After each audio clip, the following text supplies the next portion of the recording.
Good morning, students.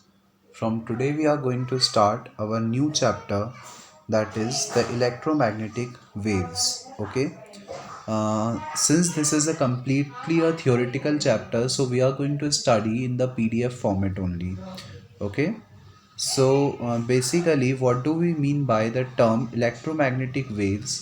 क्या होता है इलेक्ट्रोमैग्नेटिक वेव्स का मतलब, और क्या क्या कैरेक्टरिस्टिक्स होती हैं कि इलेक्ट्रोमैग्नेटिक वेव की, ये सारी चीज़ें हम लोग डिस्कस करेंगे इस चैप्टर में.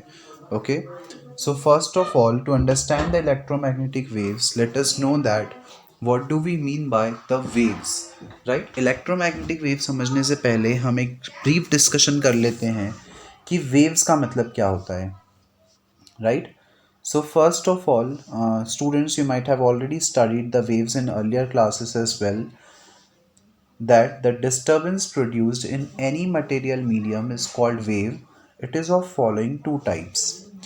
जब भी किसी भी मटेरियल मीडियम में अगर कोई डिस्टर्बेंस प्रोड्यूस हुआ है, मतलब अगर आपने किसी तरीके से किसी मीडियम में कोई डिस्टर्बेंस प्रोवाइड किया, उसमें कोई हलचल प्रोवाइड करी, तो उस डिस्टर्बेंस के कारण क्या होगा, वेव्स फॉर्म होंगी.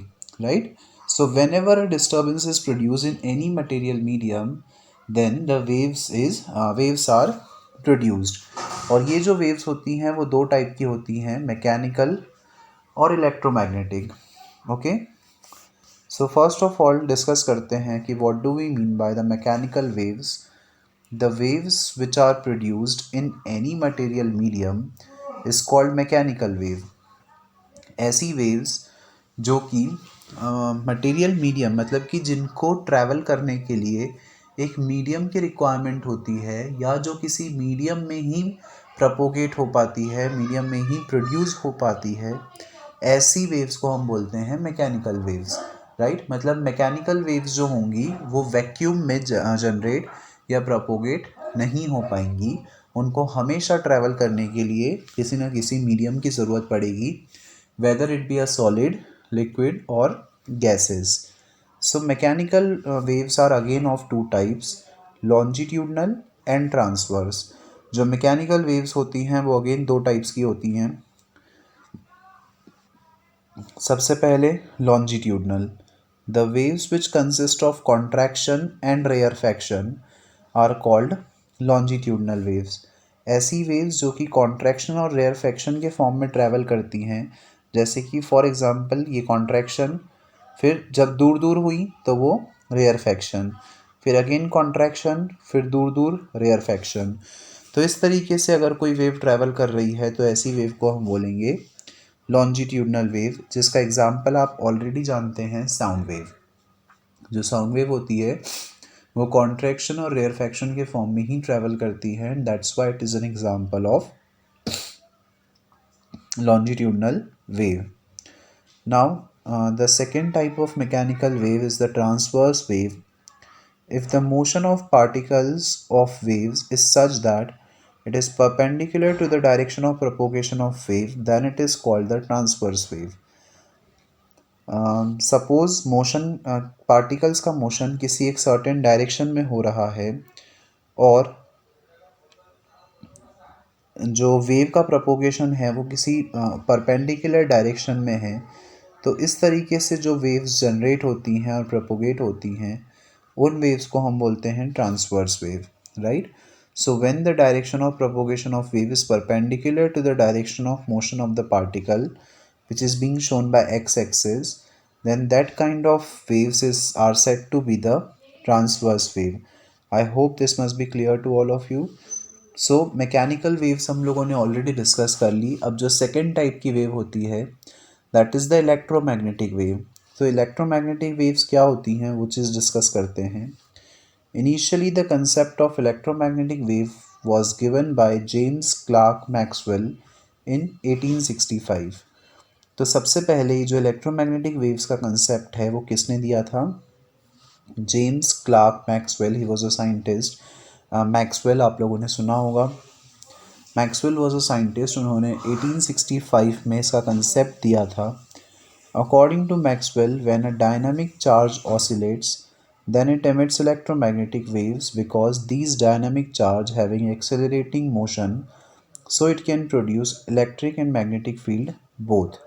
तो मैक्सवेल ने क्या बोला था कि अगर कोई पार्टिकल ऑसिलेट कर रहा है, राइट, या अगर कोई चार्ज ऑसिलेट कर रहा है मतलब अपनी मीन पोजीशन के along to and fro motion कर रहा है, तो वो जो ऑसिलेटरी चार्ज है वो अपने आसपास एक इलेक्ट्रिक फील्ड प्रोड्यूस करेगा, राइट। और जब वो अपने आसपास एक इलेक्ट्रिक फील्ड प्रोड्यूस करेगा तो उस इलेक्ट्रिक फील्ड के कारण मैग्नेटिक फील्ड भी प्रोड्यूस हो जाएगी, क्योंकि हम जानते हैं magnetic effect of electric current से कि इलेक्ट्रिसिटी के कारण मैग्नेटिक फील्ड जनरेट होती है, राइट। तो जब एक ऑसिलेटरी चार्ज अपनी मीन पोजीशन पर ऑसिलेट कर रहा है तो वो इलेक्ट्रिक फील्ड जनरेट कर रहा है और उसी इलेक्ट्रिक फील्ड के कारण मैग्नेटिक फील्ड प्रोड्यूस हो रही है। और जब इलेक्ट्रिक और मैग्नेटिक फील्ड साथ में प्रोपोगेट होती है तो उसके कारण इलेक्ट्रोमैग्नेटिक वेव्स जनरेट होती हैं स्पेस में। मतलब कि जो इलेक्ट्रोमैग्नेटिक वेव्स होती हैं उनको ट्रैवल करने के लिए किसी भी मटेरियल मीडियम की रिक्वायरमेंट नहीं होती है, वो वैक्यूम में भी इजीली ट्रैवल कर सकती हैं। सो एक सिंपल सी चीज़, एक सिंपल ऑसिलेटरी चार्ज जिसके कारण इलेक्ट्रिक फील्ड प्रोड्यूस हुई और इलेक्ट्रिक फील्ड के कारण मैग्नेटिक फील्ड प्रोड्यूस हुई और इलेक्ट्रिक और मैग्नेटिक फील्ड के कॉम्बिनेशन से हम बोल सकते हैं इलेक्ट्रोमैग्नेटिक वेव्स प्रोड्यूस हुई। और वो जो वेव्स हैं वो स्पेस में भी ट्रैवल कर सकती हैं, उनको किसी भी मटेरियल मीडियम की रिक्वायरमेंट नहीं होती है ट्रैवल करने के लिए। तो अगर एक सिंपल सी डेफिनेशन समझें, so electromagnetic waves are those waves in which electric field and magnetic field are mutually perpendicular and both are also perpendicular to the direction of propagation of wave। एक ऐसी वेव जिसमें electric field और magnetic field दोनों एक दूसरे के perpendicular होंगी और ये दोनों ही आपस में परपेंडिकुलर होंगी किसके, direction of propagation of wave के। फॉर एग्जांपल अगर पार्टिकल्स का मोशन एक्स एक्सिस में है तो जो इलेक्ट्रिक फील्ड हो वो वाई एक्सिस में हो, राइट। तो जो इलेक्ट्रिक फील्ड हो गई वो मोशन ऑफ पार्टिकल के परपेंडिकुलर हो गई और जो मैग्नेटिक फील्ड हो वो जेड एक्सिस में हो। तो क्या इलेक्ट्रिक फील्ड और मैग्नेटिक फील्ड आपस में एक दूसरे के परपेंडिकुलर, ऑल्सो ये दोनों परपेंडिकुलर होंगी किसके भी, मोशन ऑफ पार्टिकल्स के। इसका मतलब जब ये तीनों चीज़ें आपस में परपेंडिकुलर होंगी तो इस तरह की वेव को हम बोलेंगे electromagnetic wave. As you can see it with the help of diagram also, here the z axis is representing the magnetic field, y axis is representing the electric field and x axis is representing the traveling direction or the motion of the particles। तो ऐसी field जिसमें ये electric field जिसको red wave से denote किया जा रहा है as well as the magnetic field, ये दोनों एक दूसरे के परपेंडिकुलर हों और ये दोनों ही आपस में म्यूचुअली परपेंडिकुलर हों direction of propagation of wave के, तो इस तरह की वेव को हम बोलेंगे electromagnetic wave, right. I hope this must be clear to all of you. The velocity of electromagnetic wave is same as the velocity of light, that is 3 into 10 to the power 8 metre per second. Actually जो light होती है उसको भी एक तरह की electromagnetic wave ही consider किया जाता है। सो जो लाइट की स्पीड होती है वही एक इलेक्ट्रोमैग्नेटिक वेव की भी स्पीड होगी, that is c is equals to 3 into 10 to the power 8 metre per second. Electromagnetic waves are transverse in nature is electromagnetic wave are not a mechanical wave। जो electromagnetic waves होती हैं वो transverse होती हैं nature में, हालांकि वो mechanical waves नहीं होती हैं, मतलब उनको ट्रैवल करने के लिए किसी भी मीडियम की रिक्वायरमेंट नहीं होती हैं। They can travel in vacuum also, right. So it can be travelled in vacuum as well, right. So वो वैक्यूम में भी ट्रैवल कर सकती हैं। They do not need any material medium to travel. Role of electric field, अब जब भी हम बात कर रहे हैं इलेक्ट्रोमैग्नेटिक वेव्स की तो हमने बोला इलेक्ट्रिक फील्ड और मैग्नेटिक फील्ड दोनों एक दूसरे के परपेंडिकुलर होती हैं, बट इसमें इलेक्ट्रिक फील्ड का एक बहुत ज़्यादा इम्पॉर्टेंट रोल होता है। वो क्या होता है वो समझते हैं। In the propagation of electromagnetic waves, either both the electric and magnetic field show their characteristics. तो इलेक्ट्रोमैग्नेटिक वेव में इलेक्ट्रिक और मैग्नेटिक फील्ड दोनों ही अपनी कैरेक्टरिस्टिक्स शो करती हैं, दोनों की ही अपनी अपनी प्रॉपर्टीज़ हैं, रिक्वायरमेंट है। लेकिन electric field is more important because without electric field magnetic field can not be produced, right. So यहाँ पर मैग्नेटिक फील्ड किसके कारण प्रोड्यूस हुई है? इलेक्ट्रिक फील्ड के कारण।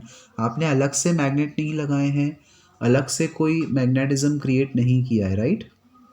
सो यहाँ पर जितनी भी मैग्नेटिक फील्ड प्रोड्यूस हुई है वो इलेक्ट्रिक फील्ड के कारण ही प्रोड्यूस हुई है। इसलिए जो इलेक्ट्रिक फील्ड है उसका इम्पोर्टेंस कहीं ना कहीं बढ़ जाता है। क्यों? क्योंकि मैग्नेटिक फील्ड किसके कारण प्रोड्यूस हो रही है? इलेक्ट्रिक फील्ड के कारण ही। तो हम ये बोल सकते हैं कि इनडायरेक्टली जो इलेक्ट्रोमैग्नेटिक वेव्स हैं वो बेसिकली किसके कारण प्रोड्यूस हो रही हैं? इलेक्ट्रिक फील्ड के कारण, राइट। नाउ ऑब्वियसली जो इलेक्ट्रोमैग्नेटिक वेव्स होती हैं वो कुछ सर्टेन कैरेक्टरिस्टिक्स शो करती हैं।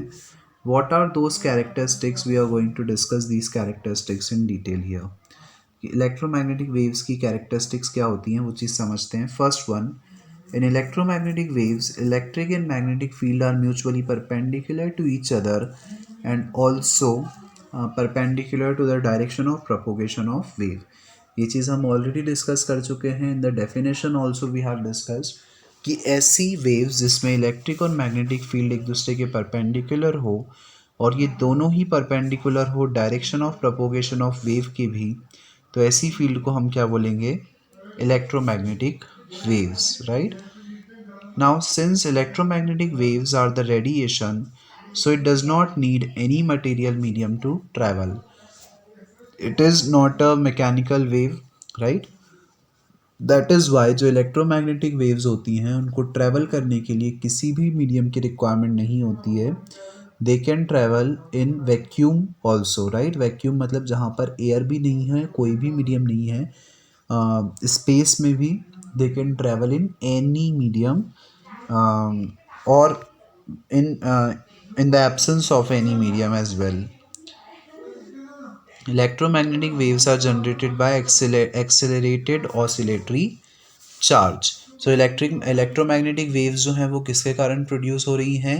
सिंपल सा अगर आपने एक चार्ज ले लिया, उसको ऑसिलेट करवा दिया, तो उस ऑसिलेटिंग चार्ज के कारण उस सिंपल से एक ऑसिलेटिंग चार्ज के कारण आपको इलेक्ट्रोमैग्नेटिक वेव्स मिल जाएंगी, राइट। क्यों? क्योंकि वो ऑसिलेटरी चार्ज एक इलेक्ट्रिक फील्ड प्रोड्यूस करेगा और वो electric field magnetic field produce करेगी और वो दोनों एक दूसरे के परपेंडिकुलर होकर इलेक्ट्रोमैग्नेटिक वेव्स बना लेंगे that will propagate in any particular direction, right. The velocity of electromagnetic wave is c is equal to 3 × 10⁸ metre per second. जो इलेक्ट्रोमैग्नेटिक वेव्स की वेलोसिटी होती है वो लाइट की वेलोसिटी के इक्वल मानी जाती है, that is 3 × 10⁸ metre per second. The electromagnetic wave was neutral, so these are not deflected in electric or magnetic field. हालांकि इलेक्ट्रोमैग्नेटिक वेव्स इलेक्ट्रिक और मैग्नेटिक फील्ड के कारण ही बनी हैं और उसमें इलेक्ट्रिक और मैग्नेटिक फील्ड दोनों एक दूसरे के परपेंडिकुलर होती हैं, लेकिन फिर भी जो इलेक्ट्रोमैग्नेटिक वेव्स होती हैं वो न्यूट्रल होती हैं। मतलब वो ना तो इलेक्ट्रिक फील्ड में डिफ्लेक्ट होंगी ना ही मैग्नेटिक फील्ड में डिफ्लेक्ट होंगी, राइट। मतलब चाहे आप उसको इलेक्ट्रिक फील्ड में प्रोपोगेट करवाओ या मैग्नेटिक फील्ड में प्रोपोगेट करवाओ, दोनों ही केसेस में जो इलेक्ट्रोमैग्नेटिक वेव्स होती हैं वो न्यूट्रल होती हैं और वो किसी भी तरह का डिफ्लेक्शन नहीं देती हैं। Electromagnetic waves show the property of reflection, refraction, diffraction, interference and polarisation. Since हम ये चीज़ डिस्कस कर चुके हैं ऑलरेडी, अभी मैंने आपको जस्ट बताया था कि जो लाइट है, लाइट को भी ये माना जाता है कि वो इलेक्ट्रोमैग्नेटिक वेव्स के फॉर्म में ट्रैवल करती है, right.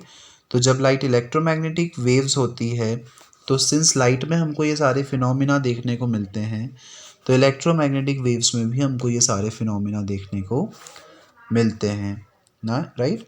Now electromagnetic waves are transverse energy associated in electric and magnetic field.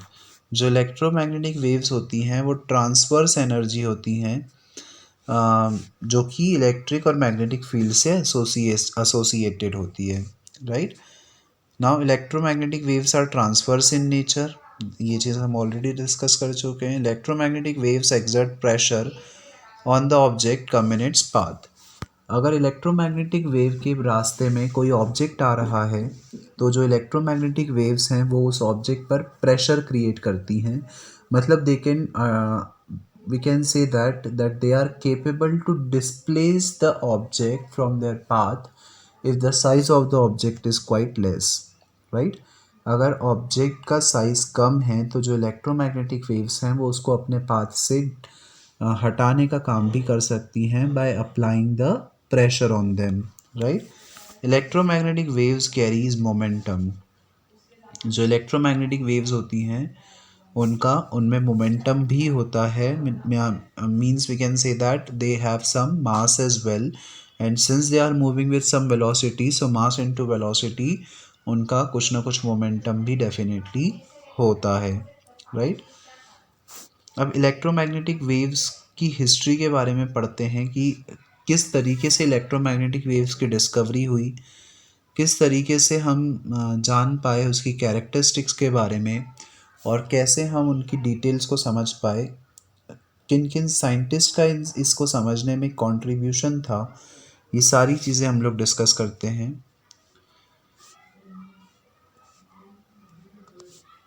First one, Maxwell theoretical prediction. Actually अभी हमने पढ़ा कि जो मैक्सवेल है उन्होंने इलेक्ट्रोमैग्नेटिक वेव्स की डिस्कवरी की थी, बट मैक्सवेल ने केवल एक थियोरेटिकल प्रेडिक्शन दिया था कि ये पॉसिबिलिटीज़ हैं और ऐसा ऐसा कुछ हो सकता है, राइट? उनके इस प्रेडिक्शन को या उनके इस थ्योरी को प्रैक्टिकल करने का काम किया था हर्ट्ज ने.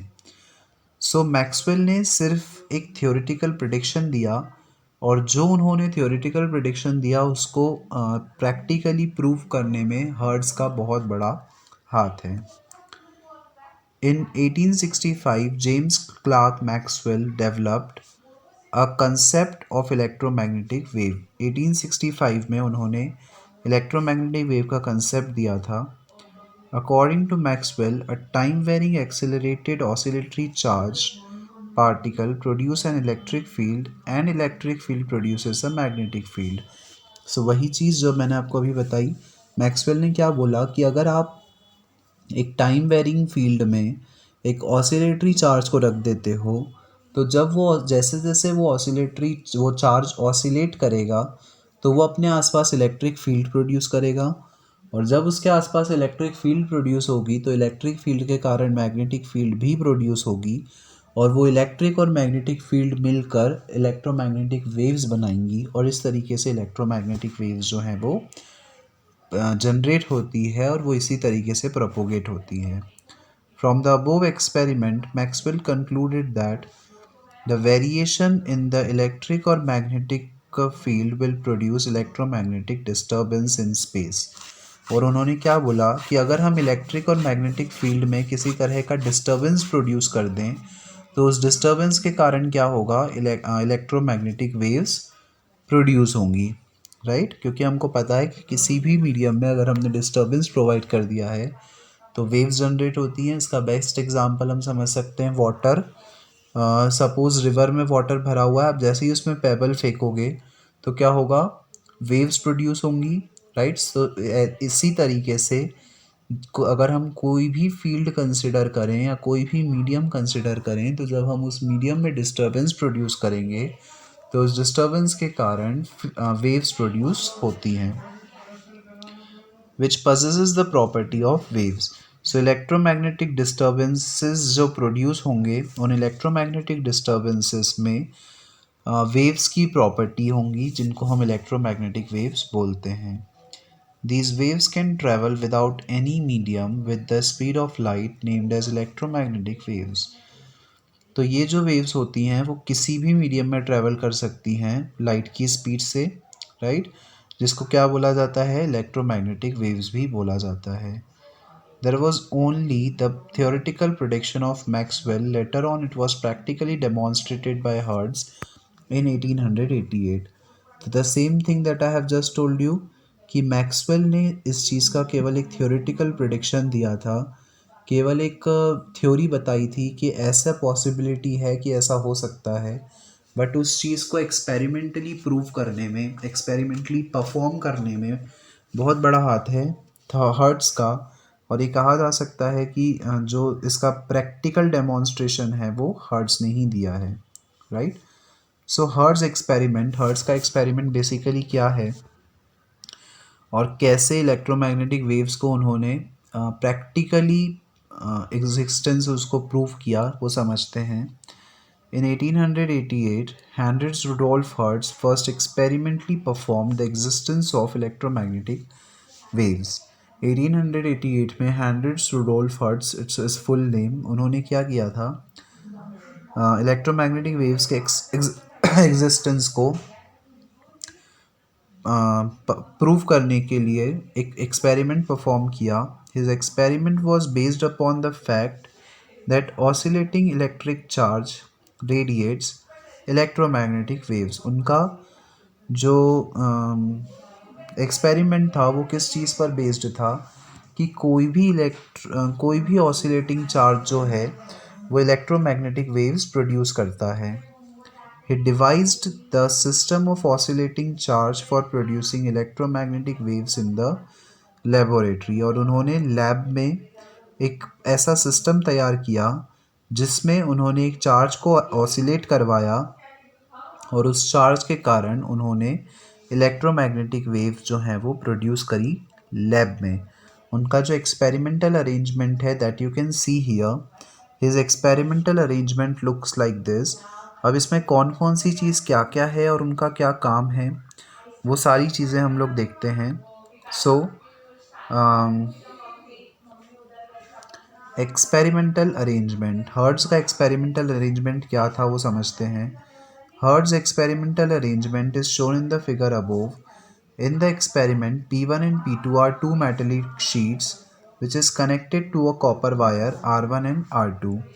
So यहाँ P1 और P2 ये दोनों जो हम देख रहे हैं ये दोनों मेटेलिक शीट्स हैं और इन दोनों मेटेलिक शीट से एक एक कॉपर वायर जो है वो अटैच्ड है, right. Now and at another end of these copper wire there are two metallic sphere S1 and S2। और इस कॉपर वायर के दूसरे एंड पर मेटालिक स्फेयर हैं जिसको उन्होंने नाम दिया है S1 और S2, राइट। सो P1 P2 दो मेटालिक शीट्स, उनसे दो कॉपर वायर अटैच्ड हैं R1 R2 जो यहाँ से नहीं दिखाए गए हैं, आप इसको मार्क कर सकते हो। This is R1, this is R2, these are the two copper wires. और इन दोनों कॉपर वायर के साथ इस मेटालिक स्फेयर्स अटैच्ड हैं S1 और S2, राइट। अब क्या होगा, the distance between both the metallic plate is about 60 centimetre and the distance between both the metallic sphere S1 and S2 is about 1.5 to 2 mm, right. तो इन दोनों metallic sphere के बीच में कुछ gap रखी गई और वो कितनी गैप रखी गई, द डिस्टेंस बिटवीन द दो मेटेलिक प्लेट्स के बीच की जो गैप थी वो कितनी थी, अराउंड 60 सेंटीमीटर के आसपास। और दोनों मेटेलिक स्फेयर के बीच की जो गैप थी वो कितनी थी, 1.5 से 2 मिलीमीटर के आसपास, मतलब बहुत छोटी गैप थी। The gap between the metallic sphere S1 and S2 is called the air gap, capital G। सो ये जो गैप थी यहाँ पर ऑब्वियसली एयर फिल्ड है, कुछ भी नहीं है, इसका मतलब एयर है। और वैक्यूम आपने क्रिएट नहीं किया, इसका मतलब एयर जो है वो डेफिनेटली है। इसको बोला गया एयर गैप और इसको डिनोट किया गया कैपिटल G से, right. is called the air gap, capital G। Both the wires R1 and R2 are connected to the secondary coil of a step-up transformer T and AC is supplied to the input of these transformer। इसके जो दोनों ends थे, ये जो copper wire है, इस copper wire को आपने एक स्टेप अप ट्रांसफार्मर से कनेक्ट कर दिया। स्टेप अप ट्रांसफार्मर एक तरह का डिवाइस होता है जो कि वोल्टेज को इंक्रीज, एक्चुअली ट्रांसफार्मर एक तरह का डिवाइस होता है जो कि वोल्टेज को इंक्रीज और डिक्रीज करने का काम करता है। जो स्टेप अप ट्रांसफार्मर है वो कम पोटेंशियल को ज़्यादा पोटेंशियल में कन्वर्ट करने का काम करता है। तो उन्होंने इसको क्या किया, एक स्टेप अप ट्रांसफार्मर से कनेक्ट कर दिया secondary T and the AC is supplied to the input of this transformer. और इस ट्रांसफार्मर में उन्होंने AC circuit AC current provide किया. अब क्या होगा, when potential is applied in the input of the transformer T, then it will reach up to the wire R1 and R2, so the air between the air gap G get ionized. अब जैसे ही आपने potential दिया इस circuit को, जैसे ही आप potential दोगे तो इस कॉपर वायर से होते हुए जो चार्जेस हैं वो इन मेटेलिक शीट्स तक जाएंगे, राइट. और जब आयंस इन मेटेलिक शीट्स तक जाएंगे तो इस कॉपर वायर से होते हुए वो इन स्फीयर तक भी आएंगे और फिर जो बीच की एयर है वो क्या हो जाएगी, आयनाइज्ड हो जाएगी, right. Because of the charges जो बीच की एयर है वो क्या हो जाएगी, आयनाइज्ड हो जाएगी, और जिसके कारण स्पार्किंग होगी, राइट. जैसे हम स्विच में अगर प्लग लगाते हैं तो स्पार्किंग होती है. क्यों होती है, उसका भी रीज़न वही है कि जो वहाँ की एयर है, अगर स्विच ऑन है और आप प्लग लगा रहे हो तो जो एयर होती है, सिंस वहाँ पे चार्जेस डेवलप हो जाते हैं और वो जो एयर है वो आयोनाइज हो जाती है और आयोनाइज होने के कारण वहाँ पे स्पार्किंग प्रोड्यूस होती है, राइट. तो जी में क्या होगा, एयर गैप में क्या होगा, स्पार्किंग प्रोड्यूस हो जाएगी. अब D is the detector in which some air gap is produce, so due to the electromagnetic wave some sparking is produced in detector D. और ये स्पार्किंग ये स्पार्किंग से क्या हो, ये यहाँ से सिंस स्पार्किंग हुई और यहाँ पर आपने एक डिटेक्टर लगा दिया डी. अब डिटेक्टर डी में भी स्पार्किंग होगी, तो यहाँ से आपने क्या कंक्लूड किया कि यहाँ पर जो स्पार्किंग हुई आपको उसका रिजल्ट डिटेक्टर डी में भी देखने को मिला. इसका मतलब यहाँ पर जो चार्जेस डेवलप हुए, जो ऑसिलेटरी चार्ज डेवलप हुए, वो कहीं ना कहीं किसी तरीके से आगे बढ़ रहे हैं. और आगे कैसे बढ़ रहे हैं, वेव्स के फॉर्म में आगे बढ़ रहे हैं. और इन वेव्स को हमने क्या नाम दिया, इलेक्ट्रोमैग्नेटिक वेव्स. तो इस तरीके से हर्ट्ज ने प्रैक्टिकली प्रूव किया था इलेक्ट्रोमैग्नेटिक वेव्स का existence, right. So that's all for today's class students. In our next class कि इसमें बोस ने क्या क्या चेंजेस किए और मार्कोनी ने क्या क्या चेंजेस किए और किस तरीके से इलेक्ट्रोमैग्नेटिक वेव्स की जो रेंज है उसको बढ़ाया, राइट. सिंस ये जो रेंज थी वो बहुत कम थी, उसके बाद बोस ने और मार्कोनी ने कुछ चेंजेस किए और इसकी रेंज को इंक्रीज किया. What are those changes, that thing we are going to study in detail in the next class. So that's all for today's class. Thank you.